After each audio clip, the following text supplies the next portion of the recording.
Gráinne, daughter of King Cormac MacArt, Princess of Tara and bride-to-be, was furious. Fionn McCoy, leader of the Fianna, Ireland's most celebrated band of warriors, had just arrived at her castle. Gráinne had believed she was betrothed to a young soldier, bold and brilliant enough to be her equal. Yet upon their arrival it became clear she was expected to marry Fionn himself, who, while once a legend, was far past his prime. Gráinne would not suffer this insult. Before the wedding, the king held a great banquet. As the warriors told tales of Fionn's strength and magical healing hands, Gráinne waited to enact her revenge. But while scanning the room, her eyes locked on to one of the guests. Diarmid, one of Fionn's bravest soldiers and foster child of the god of love himself, was renowned for his stunning beauty. Perhaps this was the bold warrior the princess had imagined. Only one way to find out. Gráinne swept into action, slipping a sleeping draught into the partygoers' goblets. Soon, the hall fell silent, save for two unenchanted guests. The pair immediately felt a powerful connection, but Diarmid hesitated. He'd never put his interests before the Fianna's. Seeing Diarmid waver between duty and desire, Gráinne took the decision out of his hands. With a light kiss, she placed a geas on his brow, an ancient spell that bound them together, for better or worse. As the pair escaped, Diarmid's heart was racing.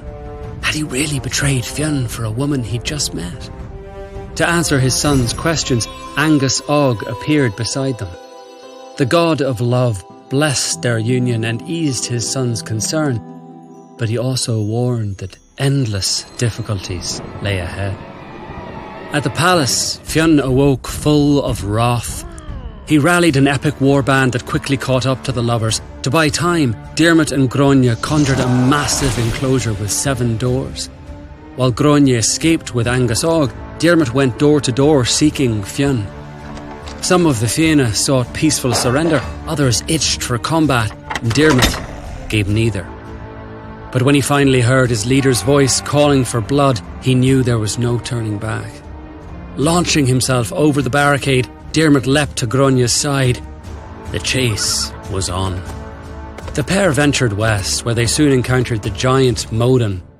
Eager to help the lovers, he guarded them at night and carried them by day, and once the pair had crossed countless rivers and hills, their fear began to ease. They left the forest's cover laughing, flirting, and growing bolder each day. But Fionn saw their contentment was an opportunity. He enlisted 3 sea chiefs to capture the wandering lovers.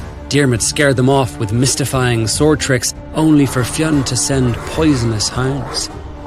Diarmid and Gráinne fled yet again into an even more tangled forest, a sight which filled the Fianna with exhaustion.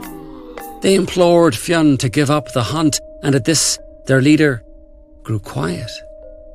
He'd already lost a dear friend. Now it seemed his wrath had cost him the respect of his men as well.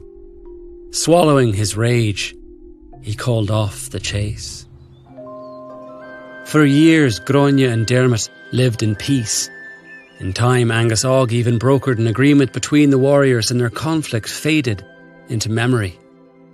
But Gráinne never forgot the love god's warning. One day, Fionn invited Diarmid on a boar hunt high in the mountains. While the two were riding, a venomous boar charged them and mortally wounded Diarmid. As he bled, the old warrior begged his friend for water, as all the Fianna knew, drinking from the hands of Fionn McCoy could save their lives. But as Fionn turned to aid Diarmid, his old resentments came rushing back. And for just a moment, his fingers parted, letting the water trickle to the ground. And by the time Fionn realised his mistake, it was too late. And the embers of rage that long burned inside him were finally quenched by tears.